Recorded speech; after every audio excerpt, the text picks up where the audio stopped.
Jamila Boubacar Sahabi est une jeune Nigérienne âgée de 32 ans qui œuvre, comme vous l'avez dit, avec une entreprise qui est spécialisée dans la confection des serviettes hygiéniques lavables.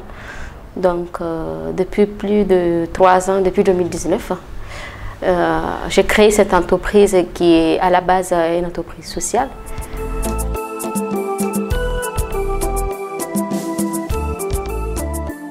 C'est un projet qui était là, qui cogitait dans ma tête depuis des années parce qu'il me fallait associer mon combat ou mon désir de pouvoir accompagner les jeunes filles, surtout en milieu scolaire, mais aussi la femme.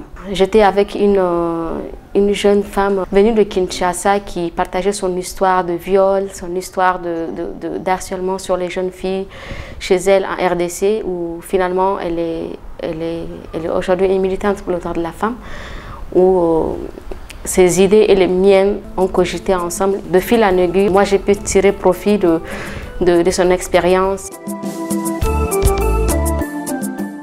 Ni ça veut dire femme en arabe. J'ai des origines arabes, ma mère est à moitié arabe. Et pad, ça veut dire, les pads, ça veut dire serviettes hygiéniques en anglais.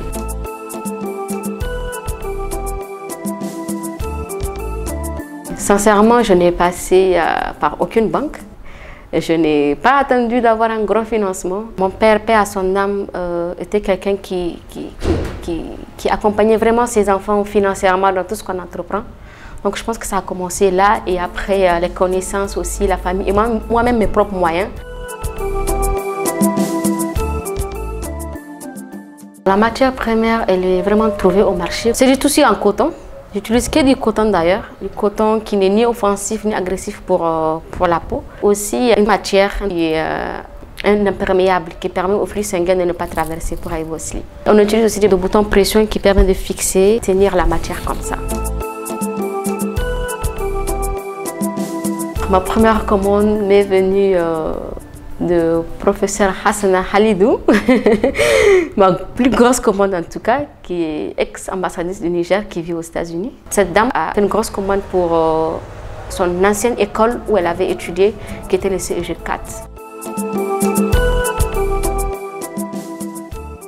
Pour être très honnête, je n'ai pas aujourd'hui le moyen de pouvoir me permettre de faire des tailles différentes parce qu'on parle de tissu, on parle de matières premières qui coûtent. Avec le retour des utilisatrices, que j'ai compris qu'il fallait un peu agrandir sur l'épaisseur. Donc du coup, je fais en sorte de pouvoir faire que des tailles uniques. Parce que je n'ai pas aujourd'hui, pour être honnête, le moyen de pouvoir spécifier les tailles. On vend par kit, ou on fait des kits de 5 ou de 4.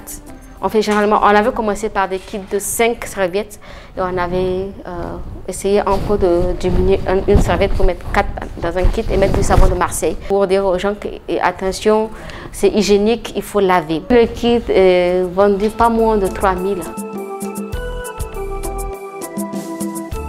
Il s'agit du prestigieux prix Affectiviste. Affectiviste est une ligue des champions citoyens d'Afrique, où il fallait honorer les jeunes Africains porteurs de projets innovants pour la communauté africaine. On était 300 candidats, si je ne me trompe pas.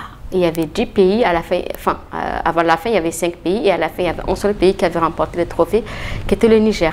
À travers moi, je suis défendre ce projet avec des statistiques qui démontrent aujourd'hui le nombre de jeunes filles qui manquent l'école pendant toute une année scolaire à cause du menstrues.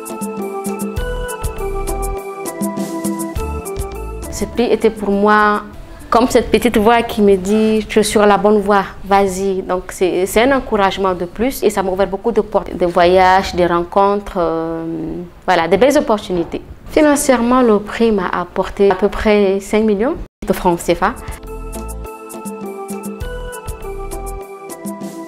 On touche beaucoup plus les femmes du centre des femmes fistuleuses, les centres de réinsertion sociale des femmes fistuleuses. Quand on parle de fistule vaginale, on sait aujourd'hui combien l'apport en produits hygiéniques est très important.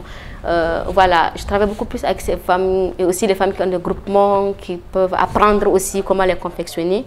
Et aussi des jeunes filles, femmes qui sont dans les orphelinats aussi. On essaie un peu plus de les apporter notre soutien avec des dons. Ça, c'est la partie sociale. On a fait un don de plus de 300 kits. On essaie d'étendre un peu nos produits, mais comme vous savez, Nisapad aussi, ça a pris des années avant de pouvoir avoir un produit fini à nous voir le jour, parce que c'est tout un processus. Il faut savoir déjà faire le produit, l'examiner, le faire tester pour savoir déjà combien de temps ça peut tenir, la faisabilité que les gens l'utilisent, que ça soit sans danger et tout, il faut beaucoup d'aspects. Donc voilà, on est en train de réfléchir sur un produit qui a beaucoup plus allégé les mamans côté bébé.